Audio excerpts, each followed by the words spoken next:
Padahal Albani sendiri imamnya Wahabi malah menganjurkan salaman setelah solat dalam kitabnya Silsilah Hadis Shahihah juz 1 halaman 23. Tapi malah dicap bid'ah oleh pengikut-pengikutnya. Dan yang anehnya lagi, mereka sendiri melakukan bid'ah terbesar, yaitu salaman dengan foto. Bismillahirrahmanirrahim. Assalamualaikum warahmatullahi wabarakatuh. Hamdan wa syukran lillah, salatan wa salaman ala rasulillah wa ala alihi wa sahbihi wa mawalah, amma ba'du. Baik sahabat Tuarul yang dimuliakan Allah, ada satu video yang memperlihatkan kelakuan jamaah Wahabi di Arab Saudi yang sedang bersalaman dengan foto-foto yang dipajang. Tapi kurang jelas kelihatan fotonya zora-zora. Entah itu foto ulama-ulama mereka, entah foto pembesar-pembesar mereka, wallahu alam. Yang jelas, Wahabi ini mengharamkan salaman setelah solat, tapi malah mereka sendiri bersalaman dengan foto-foto. Pertanyaannya, pernahkah dicontohkan oleh Nabi? Kalau tidak, mengapa kalian kerjakan? Apakah kalian lebih hebat dari Rasulullah dan para sahabat sehingga kalian berani mengandang-andangkan amalan baru yang tidak pernah dicontohkan Nabi? Baik, kita simak dulu videonya. Sekalian tidak boleh bersalaman setelah sholat kalau dijadwalkan, itu dianggap bagian paket dengan sholat berjamaah. Jadi sudah jadi tradisi salaman.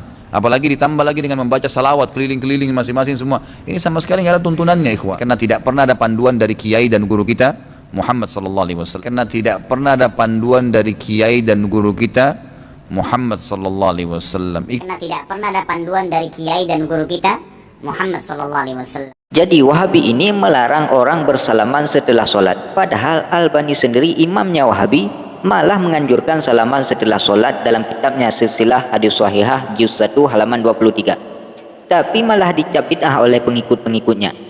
Dan yang anehnya lagi, mereka sendiri melakukan bid'ah terbesar, yaitu salaman dengan foto. Kok bisa mereka seperti ini? Orang tidak waras saja tidak pernah salaman dengan foto. Mungkinkah Wahabi ini kalah warasnya sama mereka?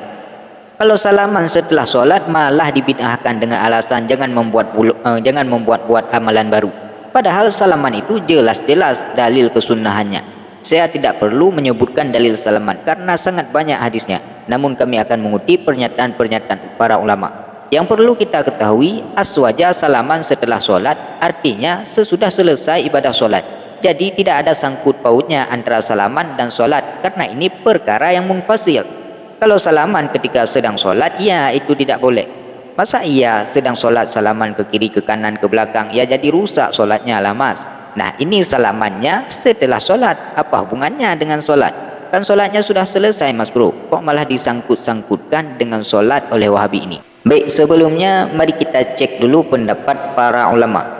Imam Abu Hasan Al-Mawardi Asy-Syafi'i rahimahullah, beliau mengatakan dalam kitabnya Al-Hawi Kabir juz 2 halaman 343, Iza faraghal imamu min sholatihi fa in kana man shalla khalfahu rijalan lam ra'atal mufassaha ba'da sholati fihi. Jika seseorang imam telah selesai dari solatnya, dan jika yang solat di belakangnya adalah laki-laki bukan dari wanita, maka dia bersalaman setelah solat bersama mereka. Yang kedua, Imam Izzuddin bin Abdussalam dalam kitabnya Al-Ahkam fi Masalihil Anam, wal bid'u mubahati amsilatun minhal mufassaha aqibu subhi wal asri. Di antara contoh-contoh bid'ah yang mubah adalah bersalaman setelah subuh dan setelah asar. Nah, jadi dua ulama ini membolehkan. Dan yang ketiga yaitu Imam Nawawi dalam kitabnya Majmu' Syarah Muhadzab mengatakan wal mukhtaru ayyuqala syafa'ahu qabla sholati famubahatun kama zakarna. Pendapat yang mukhtar adalah bahwa dikatakan seseorang yang bersalaman setelah solat dengan orang yang disertakan sejak sebelum solat, maka boleh sebagaimana yang telah kami sebutkan. Dan jika dia bersalaman dengan orang yang sebelumnya belum bertemu sebelum solat, maka itu sunnah, karena bersalaman ketika berjumpa adalah sunnah menurut ijma' para ulama dan sesuai dengan hadis-hadis sahih tentang itu. Jadi menurut Imam Nawawi, jika orang tersebut sudah berjumpa sebelum solat, mereka sudah jumpa atau sudah bincang-bincang, nah, ketika mereka setelah selesai solat, maka boleh hukumnya bersalaman.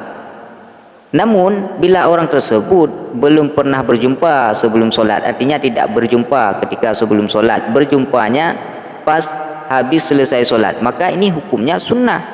Nah, ini pendapat Imam Nawawi. Dan banyak lagi pendapat-pendapat para ulama baik dari mazhab Hambali, Hanafi, Syafi'i, Maliki yang belum kami sebutkan di sini pernyataannya karena terlalu panjang. Nah, jadi jelas-jelas salaman setelah solat adalah boleh, bahkan sunnah menurut para ulama. Wallahu a'lam bishawab. Assalamualaikum warahmatullahi wabarakatuh.